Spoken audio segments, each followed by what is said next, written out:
السلام علیکم ورحمۃ اللہ وبرکاتہ۔ میرے عزیز، امید ہے خیر و عافیت سے ہوں گے۔ بعض ہمارے بھائی عقیقے کو لے کر بہت کنفیوژن کا شکار رہتے ہیں۔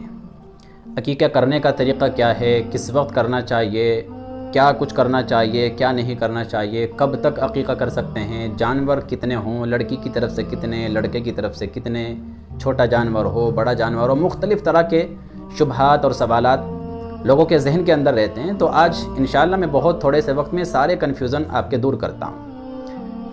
عقیقہ کرنے کا میرے عزیزو سب سے آسان سا طریقہ وہ یہ ہے کہ جب بچہ 7ویں دن پہنچ جائے، 6 دن پورے ہو جائیں، 7واں دن شروع ہو جائے، تو بچے کے نام پر ایک جانور ذبح کیا جاتا ہے۔ لڑکے کی طرف سے 2 بکرے یا 2 بکری، اور لڑکی کی طرف سے 1 بکرا یا 1 بکری۔ بکری ساتھ میں اس لیے کہہ رہا ہوں کہ بعض لوگ یہ سمجھتے ہیں کہ لڑکے کی طرف سے بکرا ہی ضروری اور لڑکی ہے تو اس کی طرف سے بکری ہی ضروری، یہ غلط ہے۔ لڑکے کی طرف سے 2 بکری، 2 بکرے یا 2 بکری دونوں ٹھیک ہے۔ لڑکی کی طرف سے 1 بکرا 1 بکری دونوں ٹھیک ہے۔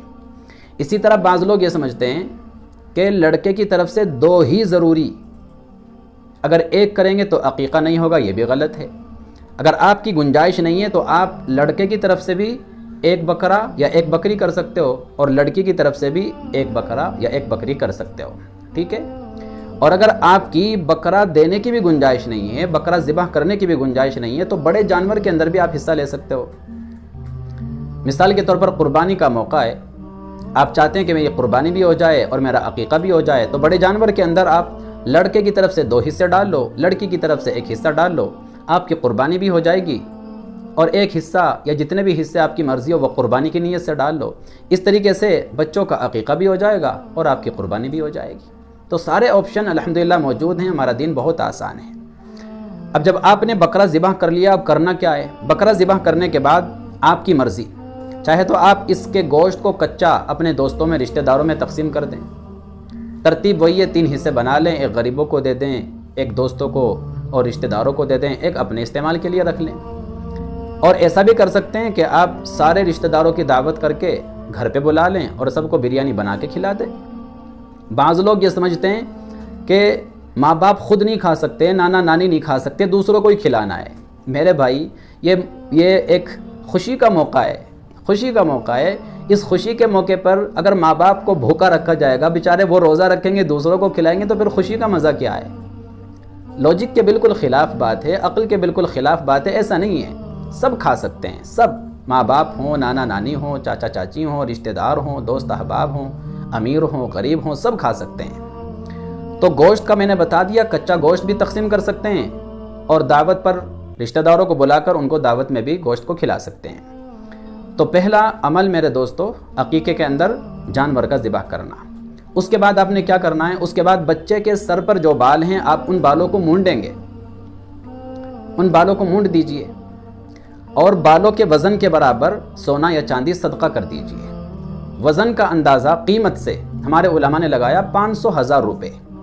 یعنی آدمی سوچتا ہے بھائی کون تولنے کے لیے بیٹھے گا ان بالوں کو، ذرا سے تو بال ہیں، تو بھائی تولنے کی ضرورت نہیں ہے۔ آپ اس کا ایک اندازہ سمجھ لیں کہ 500 یا 1000 روپے یا 1500 روپے یا اس سے بھی زیادہ، جتنی آپ کی ہمت ہو، لیکن کم سے کم 500 روپے ہوں، یہ ایک اندازہ ہے چاندی کے نصاب کے حساب سے۔ آپ 500 روپے اس نیت سے صدقہ کر دیجئے، بس کافی ہے۔ بعض لوگ یہ کہتے ہیں کہ پہلے بچے کے بال منڈائیں یا بکرا ذبح کریں، تو بھائی دونوں درست ہے۔ پہلے جانور ذبح کر دیں، بعد میں بال منڈا دیں، یا پہلے بال منڈا دیں، بعد میں جانور ذبح کر دیں، دونوں طرح درست ہے۔ لیکن اگر مستحب بتاؤں تو مستحب یہ کہ پہلے بچے کے بال منڈائیں اور تھوڑا سا 500,000 روپے کا اس کے وزن کے برابر صدقہ کر دیں، اور اس کے بعد بکرا ذبح کریں، یہ زیادہ افضل ہے۔ 2 عمل ہو گئے۔ تیسرا عمل کیا ہے؟ تیسرا عمل ہے بچے کا 7ویں دن نام رکھیں۔ یاد رکھیں 7ویں دن سے آگے نہیں بڑھنا چاہیے۔ 1 دن سے لے کے 7ویں دن تک نام تلاش کر لیں، 7ویں دن سے آگے نہ بڑھنا چاہیے، کوئی ضروری نہیں، ایک مستحب بات بتا رہا ہوں، نہ بڑھیں تو اچھا ہے۔ 7ویں دن لاسٹ ہے، اس دن کم از کم نام رکھ دینا چاہیے۔ اور نام رکھیں میرے عزیزو ایسا کہ جس کے معنی اچھے ہوں، اس لیے کہ احادیث میں آتا ہے کہ آدمی کے نام کا اس کی ذات پر اثر پڑتا ہے، تو اس لیے کوئی اچھا نام رکھیں، اولیاء کے نام پر، صحابہ کے نام پر، صحابیات کے نام پر، بزرگان دین کے نام پر اچھا نام رکھنا چاہیے جس کے معنی اچھے ہوں، اس لیے کہ نام کے معنی کے انسان کی ذات پر اثر پڑتا ہے۔ ابھی ہمارے ایک دوست نے مجھے بتایا کہ ہمارے محلے کے اندر ایک نوجوان لڑکے کا انتقال ہو گیا۔ میں نے پوچھا نام کیا تھا؟ کہنے لگے اس کا نام تھا سقیم۔ میں نے کہا بھائی دیکھو، ویسے تو سب کچھ اللہ ہی کے قبضے اور قدرت میں ہے، اسی کے حکم سے سب کچھ ہوتا ہے، لیکن احادیث نے یہ بھی بتایا ہے کہ نام کا ذات پر اثر پڑتا ہے۔ والدین کو یہ نام نہیں رکھنا چاہیے تھا۔ سقیم کے معنی آتے ہیں بیمار۔ جب آپ نے پہلے ہی نام رکھ دیا سقیم، بیمار، تو ایسا ہو جاتا ہے پھر بچے پر اس کے نام کا اثر پڑتا ہے۔ اب وہ بچہ بیمار ہوا اور جوانی کی حالت میں اس کا انتقال ہو گیا، تو اس لیے نام ایسا رکھنا چاہیے جس کے معنی اچھے ہوں۔ اسی طرح بعض لوگ نام رکھ دیتے ہیں آسیہ، عین سے، ایک آتا ہے حمزہ سے آسیہ، یہ تو درست ہے، لیکن ایک بعض لوگ نام رکھ دیتے ہیں عین سے، عین الف صاد، عاصیہ، اس کے معنی آتے ہیں نافرمان، تو یہ نام بھی درست نہیں ہے۔ تو اس طرح کا نام رکھنا چاہیے جس سے عبدیت کا اظہار ہو، بندگی کا اظہار ہو، یا کوئی اچھے معنی اس سے نکلتے ہوں۔ اسی لیے اللہ کے رسول صلی اللہ علیہ وسلم جب بھی کسی کا کوئی ایسا نام دیکھتے جس کے معنی اچھے نہیں ہوتے تھے، حضور اس کے نام کو چینج کر دیا کرتے تھے، بدل دیا کرتے تھے۔ تو 7ویں دن کا عقیقے کے اندر جو اعمال ہیں، وہ تیسرا عمل کیا ہے؟ وہ ہے اچھا نام رکھنا، اور بھائی چوتھا عمل ہے بچے کی ختنہ کروانا۔ اگر وہ بچہ ہے، لڑکا ہے، تو اس کی 7ویں دن ختنہ کروا دینی چاہیے۔ بعد میں بھی کروا سکتے ہیں، لیکن 7ویں دن کروانا سنت ہے۔ اللہ کے رسول صلی اللہ علیہ وسلم نے حضرت حسن اور حضرت حسین کی 7ویں دن ختنہ کروائی تھی۔ اسی طریقے سے ابراہیم علیہ السلام کے بارے میں آتا ہے کہ انہوں نے اپنے بیٹے حضرت اسحاق علیہ السلام کی 7ویں دن ختنہ کی تھی۔